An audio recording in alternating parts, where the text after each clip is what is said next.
a esta hora de la mañana quiero darle la bienvenida al doctor Antero Flores Arauz, con quien vamos a conversar un poco sobre el panorama que se ha vivido la semana que ha terminado y lo que marca hoy la pauta, porque hoy hay una reunión de los fiscales supremos a propósito convocada por Pedro Chávarri, tan cuestionado. Don Antero, buenos días, bienvenido, qué gusto empezar la semana con usted. Muy buenos días, lo propio digo.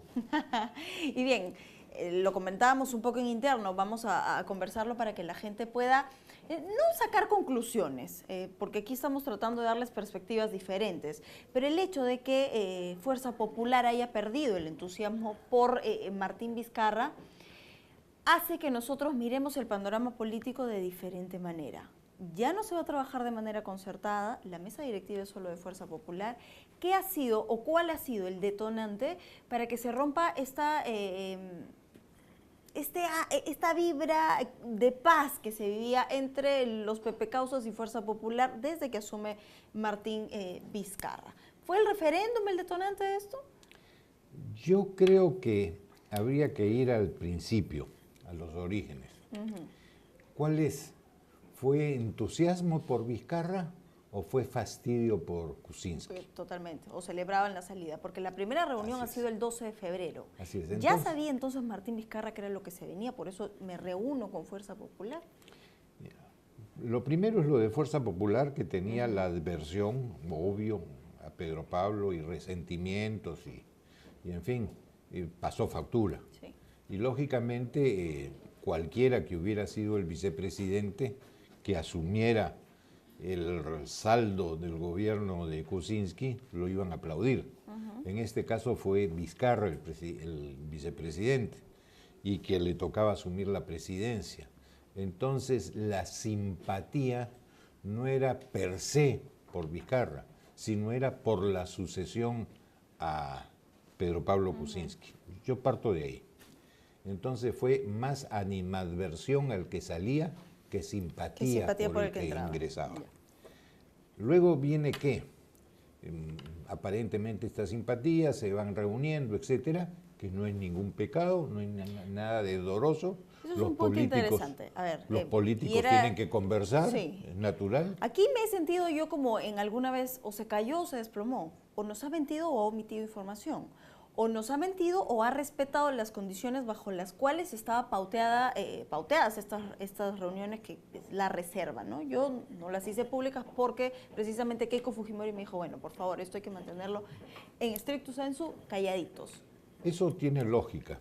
Lo ideal es que las reuniones sean transparentadas, no necesariamente que la prensa esté en la reunión, sí, pero que al concluir la reunión puedan hacer declaraciones las partes involucradas en la conversación. Eso era lo ideal, pero no se hizo. Y eso es algún pecado, algo desdoroso, algo terrible, terrorífico. El presidente mintió, la otra no mintió. Lo cierto es que una cosa es dar a conocer lo que sucedió y otra cosa es cuando te preguntan. Si a ti te pregunta un periodista, como sucedió con Enrique Castillo, que preguntó, ¿se ha reunido? Tienes que decir, pues que sí. Lo otro sería mentir. Pero son mentiras que puedas decir, este es un pecado terrible. No. Ahora, ¿por qué Fuerza Popular cree usted, ¿no, don Antero, que siente que esta es más que una mentira, es una traición? A ver, voy a traer a colación a Yesenia Ponce, que le ha mentido a todo el país con el tema de los compañeros imaginarios, la profesión imaginaria y tal. Héctor Becerril, cuestionado también por un tema de mentira en los CNM Audios. ¿Por qué siente Fuerza Popular que tiene la catadura moral para salir al frente y decir, bueno, el presidente le ha mentido al país? Mira, yo creo que ya están en otra etapa. Salieron con eso y han visto de que la colectividad, la ciudadanía no los ha seguido, claro, porque no ha visto esto en nadita grave. Más aún, no nos olvidemos de que los políticos es racional que conversen. No solamente, gracias, no solamente los políticos, sino también las altas esferas de los poderes públicos. Para eso tienes el Consejo de Estado, que se reunió tiempo atrás y que Vizcarra ha tenido el beneficio de haberlo rescatado y haberse reunido con los jefes de los poderes públicos, que no necesariamente es atentar contra su autonomía o contra su independencia, sino coordinar, transferirse información, conciliar posiciones, etcétera, que es una cosa totalmente lógica.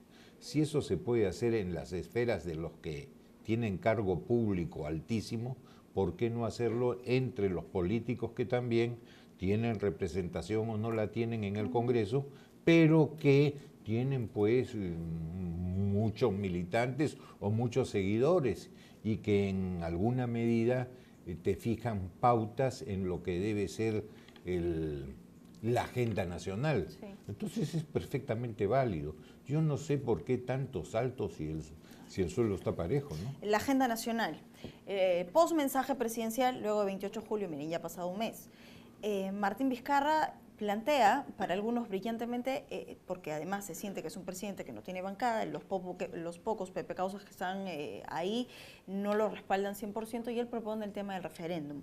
Un referéndum que hoy está confrontándolos, porque bien, él sale en Tacna y dice, a mí no me van a doblegar, y esto es una manera de decirle a Fuerza Popular, yo les estoy poniendo todos los mecanismos para que todos hagamos de esta indignación social el empoderamiento del ciudadano a pie y además poderles retribuir o poder tener mejor aprobación en encuestas y tal, y ustedes no quieren hacerlo, le están poniendo trabas.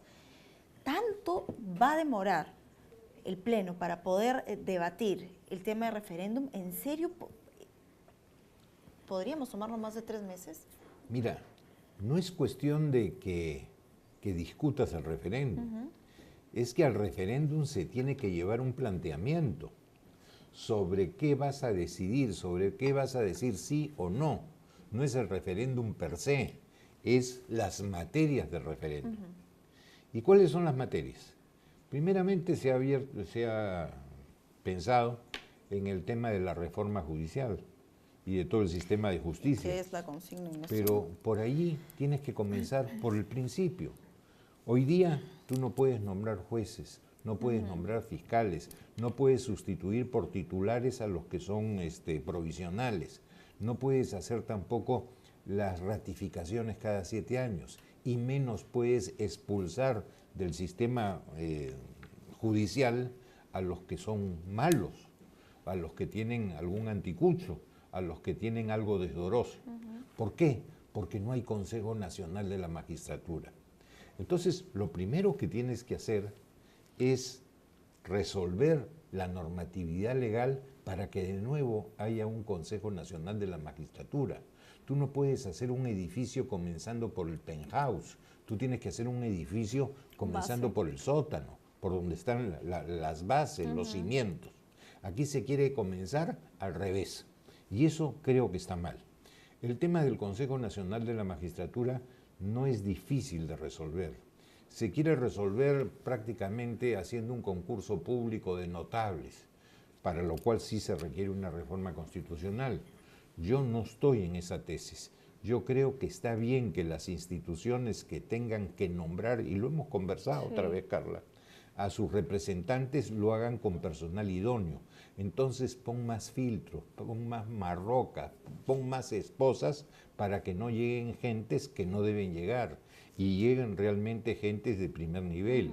¿Puede ser cualquier profesor universitario? No, que sean exdecanos de Derecho o rectores de cualquier universidad, no, de las 10 o 5 más antiguas. ¿Cuál sería ese filtro que deberían de pasar para poder tener? Así es. Entonces el tema no está en nombrar un concurso de notables, sino que haya más filtros y eso lo puedes hacer en la ley orgánica del Consejo Nacional de la Magistratura, sin necesariamente ir a cambios constitucionales.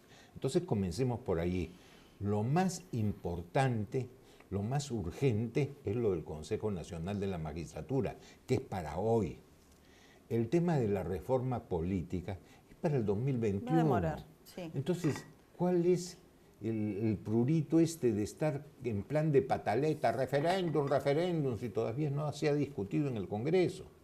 Más aún, si el Congreso resuelve estas modificaciones constitucionales en 2 legislaturas ordinarias sucesivas, con más de las 2/3 partes de votos del número legal de congresistas, 2/3 partes de 130, evidentemente no necesita, de acuerdo con el 206 de la Constitución, ningún referéndum.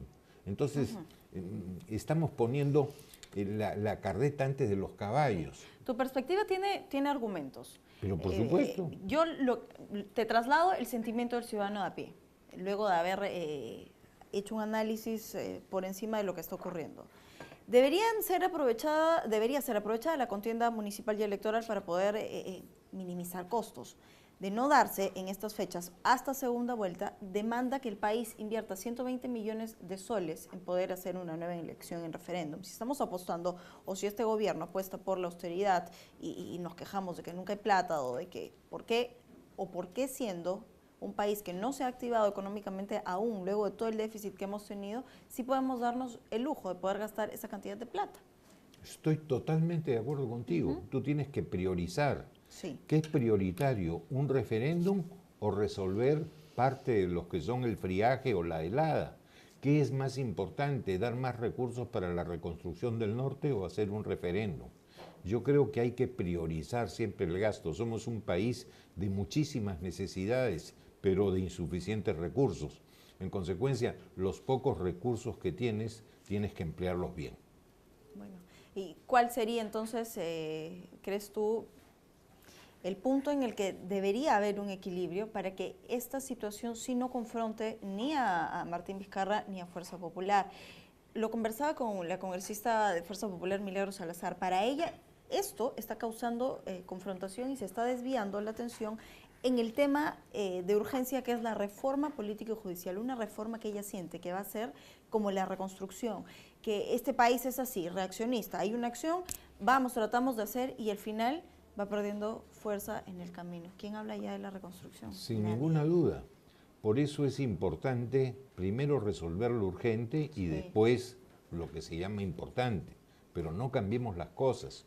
Todo tiene su derrotero, tiene un principio y tiene un final. Y el principio es por el tema del sistema judicial. Y dentro del sistema judicial el Consejo Nacional de la Magistratura para tener pues quien pueda nombrar los jueces, quien pueda sustituirlo, los suplentes por los titulares, etcétera. Eso es indispensable. Y lo otro, una reforma parcial de la Constitución para un tema político, oye, requiere mucho debate. No es cuestión de simplemente hacer una pregunta para ver qué opina el electorado. Sí. Un tema crucial es, ¿habrá Senado o no habrá Senado? Pero no puede ser tampoco cualquier Senado. No se trata de repetir otra Cámara de Diputados. Sí. Se requiere que el Senado no salga de distritos múltiples, sino salga de un distrito en que esté todo el país y que todos elijan por las mismas listas parlamentarias y no por circunscripciones como pueden ser los departamentos. ¿Por qué? Porque tienes que dar un balance entre las visiones localistas de diputados que nacen los diputados o los representantes del pueblo de los departamentos. Tú creas el balance a través de un Senado que se elige por todo el Perú, en que tiene que haber una visión integradora, una visión de país unitario. En consecuencia, tienes ese balance. Por eso no se trata de hacer cualquier cosa. Una reforma constitucional es una cosa muy importante. Es cosas que tienen que tener trascendencia para larga data. En consecuencia, no tienes por qué estar con la pataleta referéndum hoy día. Pareces un chico malcriado. ¿Tú crees que Vizcarra está empeñado en un referéndum que no va a ser sino una simple medida populista, de momento? Absolutamente, absolutamente.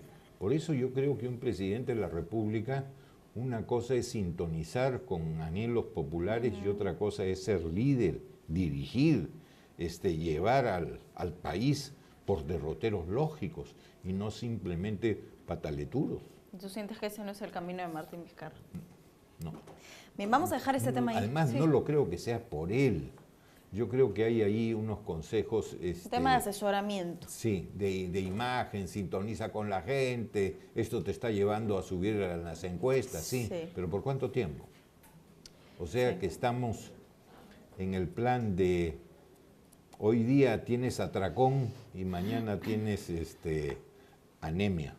Yo creo que ese no es el camino. Bien, vamos con otros de los temas y otra de las figuras o los actores políticos más cuestionados desde que se le designa Pedro Chávarri. Hay quienes le han dicho, si estás involucrado suspicazmente en todo el proceso de investigación de los cuellos blancos del puerto, que es de todo el escándalo de los CNM audios, hazte a un lado. ¿Tú crees que ese debería ser el camino de Pedro Chávarri o mantenerse firme en el cargo y decir, bueno, no, yo me mantengo aquí hasta que se pruebe lo contrario? Yo era de la idea de que Pedro Chávarri no juramentara porque estaba cuestionado. Pero ya juramentó, es ya cierto. está en el cargo. Si lo quitas hoy día, ¿a quién pones? Está difícil. Así es. Bien difícil. Tampoco puedes estar en el juego de los palitroques, ¿no? Del bowling. Sacas una pelota a ver a qué palitroque te bajas. No basta el condicional que tanto gusta a algunos. Habría, podría, sería, estaría. No, señores. Trayendo a colación el bowling. Las cosas los tienes que probar, no basta decir. ¿Tienes la misma sensación con el Ministerio de Justicia? ¿En qué sentido? Luego de Salvador Heresi, chao Salvador, con el tema de los audios, y entra Ceballos. ¿Sientes que también es una suerte de bowling? Sí, sí. Y siento algo adicional. ¿Por qué demoró el nombramiento de ministro de Justicia? Yo creo que eso fue consecuencia de la salida de Heresi. Que su salida no fue, oye Cholito, mejor renuncia, te acepto tu renuncia, sí, hasta acá seguimos amigos y chao. No, fue a través de un Twitter. A nadie le gusta, pues si uno tiene que pensarlo muchas veces, si aceptaría un nombramiento de ministro. Y eso ha desencadenado las actitudes entonces, que ha tenido Heresi luego, ¿no? Con la bancada. Así es. Y también que no les haya sido fácil encontrar un ministro de Justicia. Sí. Han tenido que recurrir a la bancada nominal Pepe Causa. ¿Existen aún los Pepe Causas? ¿Cómo? ¿Crees que hay Pepe Causas, esos Pepe Causas que comenzaron con la ideología del partido? ¿Tú crees que de verdad se les puede decir Pepe Causas? Porque ya no sé si hay un partido oficial. El líder trajo abajo casi todo lo que habían ganado, ¿no? Por el tema de corrupción, que es un tema tan sensible en el país. Mira, yo creo que la gente que estuvo apoyando a PPK está desalentada. Está, ¿qué te puedo decir? Decepcionada, ¿no? Decepcionada, ese es el término. ¿Y decepcionada por qué? Porque tuvimos la posibilidad de tener un país con un norte de desarrollo para elevar niveles de vida, para dar facilidades a la inversión, que la inversión generara puestos de trabajo. Oye, ese era el derrotero que señaló Pedro Pablo, pero lamentablemente no se cumplió. Y hoy día hay absoluta decepción, como tú lo has llamado, y eso es sumamente peligroso, porque eso te está empujando a posiciones extremas. Y si ya no hay la de la extrema de la derecha, te está empujando a una extrema izquierda que quiere repartir riqueza sin haberla creado. Es cierto, hay que ojo con los recursos del Estado. Eso es como decía un antiguo refrán. Antes de los 20, si no eres marxista, es porque no tienes corazón. Pero si después de los 25 sigues siéndolo, es porque no tienes cerebro. Sí, me ha gustado esa frase. Y eso pasa, de verdad. No es mía, no, sí. La leí. Sí. Pero estoy de acuerdo con ella. Sí, yo también, 100%. Hablando de Pedro Chávarri, hoy él ha convocado a una Junta de Fiscales Supremos quienes van a debatir el tema de la reforma judicial. Pero se tiene la sensación de que hay una especie de blindaje hacia Pedro Chávarri de parte de la bancada de Fuerza Popular. Porque hay una acusación constitucional de por medio que no ha sido llevada a pleno y ha pasado ya algunos días y ese es el fastidio de muchos de los actores políticos. ¿Tú crees que verdaderamente se le está tratando de blindar a Chávarri? Yo creo que la gente no tiene la percepción real de lo que acontece y hay que explicárselo. No se trata de simplemente tú recibes una denuncia e inmediatamente convocas al pleno. Sí. No, hay un proceso que tiene que seguirse que está no solamente en la Constitución parcialmente, sino después desarrollado en el reglamento del Congreso que tiene carácter de ley, tiene fuerza de ley.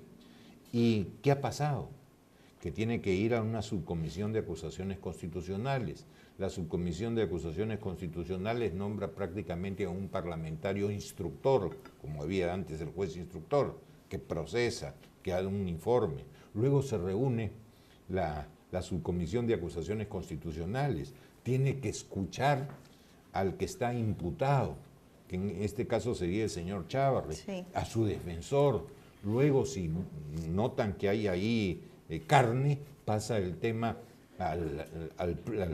antes del pleno a la comisión permanente, que actúa como si fuera fiscal y en consecuencia acusa ante el pleno. Y luego el pleno decide, pero ahí se ejerce también el derecho de defensa. Todo ese es el procedimiento, no es cuestión que yo lo presento y mañana se soluciona. Y encima, todo esto ha comenzado en el mes de agosto, en que has tenido una nueva mesa directiva y cambian también muchas veces las comisiones. Entonces se han tenido que poner de acuerdo en quiénes son las comisiones, quién las preside, quién es su vicepresidente, quién es su secretario. Entonces, en la práctica recién están comenzando hace una semana. Sí. Bueno, entonces no les pidan peras al olmo. ¿Cuál crees tú que va a ser el final de Pedro Chávarri en las próximas semanas? Porque quienes dicen que se vaya, que se vaya, que se vaya, que se vaya y que se ponga a derecho como lo están haciendo los demás involucrados. Bueno, que se vaya si hay motivo y que se quede si no hay motivo. Eso es lo que tiene que verse en el Congreso. No basta el pedido de que se vaya y también la pataleta que se vaya. No, tienen que acreditarse las imputaciones que se le hacen. Ahí vamos a cerrar ese tema, pero me quedo con lo que acabas de decir, con el tema de que hay que acreditarse las imputaciones que se hacen. Volvemos a hablar en ese momento de las colaboraciones eficaces. Un colaborador eficaz sale al frente a poner contra las cuerdas a Keiko Fujimori y decir, bueno, la señora sí se reunió, ¿no?, con Cesarino Nostroza en casa de fulano de tal. ¿Cuánto peso en credibilidad tiene un colaborador eficaz? Porque hay esta suerte de que ponemos en manos de un colaborador todo un proceso. Mira, es bastante relativo. Si bien es verdad que si lo que dice el colaborador eficaz no se corrobora, su responsabilidad ya no se reduce. Y su sanción, de ser el caso, ya no es la reducida, sino es mayor. En consecuencia, normalmente los colaboradores eficaces tienen que cuidarse muy bien de no mentir. Sí. Pero no bastan los dichos, tienen que ser corroborados. En consecuencia, por más colaborador eficaz que tú seas, salud, para ser realmente eficaz, sí, ¿qué tiene que hacer? Su colaboración eficaz. ¡Ser eficaz! Ser eficaz, pues, ¿no? Así es, por eso es el nombre. No simplemente es el tema del chisme, el hablar en condicional, se habría, podría, sí, estaría. Ahora, ¿por qué crees tú que Cesarino Nostroza al inicio menciona a la señora K? Luego no quiso hablar más del tema, ha estado callado. Ahora sale este colaborador eficaz a hablar de que sí ha sido Keiko Fujimori, pero ahora sale de nuevo y Nostroza a decir que no era la señora K, no era Keiko Fujimori, sino Miguel Torres, el congresista. Miguel Torres. Sí. Miguel Corres tendría que ser. Tendría para que ser, sea, ¿no? Miguel Corres con K. Y no sería señora K, sino señor K. Sí. Entonces, todo esto hay que corroborar. Yo insisto en las cosas que tienen que ser probadas. No basta simplemente decirlas en forma de argumentación, sí, sino tiene que haber una probanza, una acreditación, una corroboración. Si no, estamos simplemente ante dichos que parecerían un té de tías o un shower. Un shower. Bueno, las líneas de investigación están abiertas. Evidentemente tú no vas a té de tías. No, sí. Ya estoy tía también. ¿Sí? Sí. ¿No parece? Las líneas de investigación son largas. En definitiva, esto no es sino el comienzo de un proceso que va a tener que seguir su curso. Y vamos a dejarlo ahí por el momento porque quiero hablar de algo que ha sido un anuncio también los últimos días y es el retorno a la vida política, activamente, por así decirlo, no solo por Twitter, de Alan García. El líder histórico del APRA vuelve. Él ha dicho que va a regresar con fuerza a la vida política. ¿Debemos temer salir corriendo del país? ¿Debemos decirle, bueno, sí, ven que nos hacía falta un político como tú? Mira, Alan García es un hombre como cualquier moneda o como cualquier medalla. Tiene dos lados. El lado uno fue su primer gobierno, que fue desastroso, pero tuvo un segundo que fue no bueno, fue muy bueno. El Perú creció, se hicieron obras, hubo democracia, etcétera, etcétera, etcétera. Luego no sale, queda en quinto lugar en la elección, y esto lo hace que deje la presidencia del partido, se vaya al extranjero. ¿Tú crees que la ha dejado? La presidencia sí, pero lo que pasa es que es la persona más emblemática del partido aprista después de que lo fue allá de la Torre. Esto no lo podemos dejar de lado. Sí. Entonces es el líder nato del aprismo hoy día. Y si el aprismo, cuando ha estado Alan algo alejado, que ha estado viviendo en Madrid y venía de vez en cuando, el partido se ha dividido y tú ves hasta confrontación entre los mismos parlamentarios del APRA, evidentemente necesitas a alguien con mayor nivel político que ponga orden en el partido. Yo no sé si Alan va a ser candidato o no, pero que va a poner orden en su partido, tiene que hacerlo. Yo creo que él, siendo líder, así no sea presidente del partido, tiene una obligación de tipo moral y político de poner orden. ¿Tú crees, mira, moral? Hay otros partidos, y te lo digo así con absoluta franqueza. En el PPC, cuando dejó Luis Bedoya Reyes de ser presidente del partido y quedó de presidente fundador, y yo asumí la presidencia del partido activa, oye, tú no podías decir que el presidente fundador no tuviera por sí mismo más que una intervención, una estatura política que te permitiera también señalar caminos y poner cierto orden. Eso ha existido y ha existido en otros partidos también. ¿Por qué no el APRA? Yo creo que Alan García en eso tiene una obligación política y ética de poner orden en su partido. Poner orden, y tú crees también un poco reivindicar la última elección. Ellos, me atrevo a decir que por un juego político llegan a pasar esta valla electoral, porque si no, ni siquiera tendrían 5 representantes en el Congreso, que andan tirados de los pelos. Mulder y Jorge del Castillo todo el tiempo se pelean. Ahora, yo te digo, si tiene la obligación moral y la obligación política de poder seguir dentro del partido, ¿por qué es que hay gente que sí pide la renovación de cuadros? ¿Por qué es que hay gente que dice, no, Alan García le está haciendo muchísimo mal a este partido? Hay gente que no quiere seguir en el APRA. A eso debemos... Es más, Alan García es el responsable de que con las justas hayamos llegado a esta valla presidencial y de que hoy la gente ya no apueste por partidos tradicionales como el APRA. Mira, no creo mucho en esa tesis, porque no necesariamente tiene que ser candidato. Sí es bueno la renovación en los partidos. Sí. Mira, inclusive en la misma presencia parlamentaria. Yo fui 16 años parlamentario, fui elegido 5 veces consecutivas, aunque hubo 2 periodos muy cortos, el del golpe de Fujimori y la reducción del mandato para que entrara Paniagua. Pero fueron 5 veces y dije hasta acá no más, porque tienen que haber otras promociones, otra gente que llegue. Sin lugar a dudas es bueno que exista reelección también porque tienes la experiencia, pero necesitas sangre nueva. Hay quienes sí merecen, pero por ejemplo, ¿qué sensación? Y si estamos apostando por hacer una memoria colectiva, porque te lo digo, hay mucha gente de mi edad que seguramente no ha vivido muchas cosas y hoy tienen una perspectiva diferente. Pero ¿qué significa no renovar cuadros? Por poner un ejemplo, Luz Salgado, que hoy habla de renovémonos políticamente, y si regresamos en el tiempo la vemos sentada en la salita del cine. Entonces... Es que necesitas las dos cosas, siempre que haya un poco de experiencia, y lo que haya más es nuevas sangres, con nuevas ideas, nuevas propuestas. Yo creo que las dos cosas hacen un buen parlamento. Yo no avisoro un parlamento simplemente de calichines. Lo he dicho varias veces. Sería como llevar al mundial que fue en Rusia. A los sparring. No tiene sentido. Tienes que buscar los mejores y también dar oportunidad a nuevos que vayan asumiendo. y el proceso de transferencia de poder es progresivo.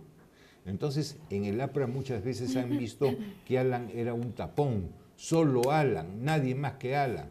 No, pues, si Alan un poco asume la posición del patricio del partido, pero no del candidato del partido, yo creo que se pueden ir renovando cuadros. Vamos a ver cómo va a ser su regreso, en todo caso. El Bicentenario es la meta que se había trazado este gobierno para poder cumplir muchas de las cosas, poder refundar institucionalmente el país, apostar por la gobernabilidad. Fueron de las consignas que se asumieron.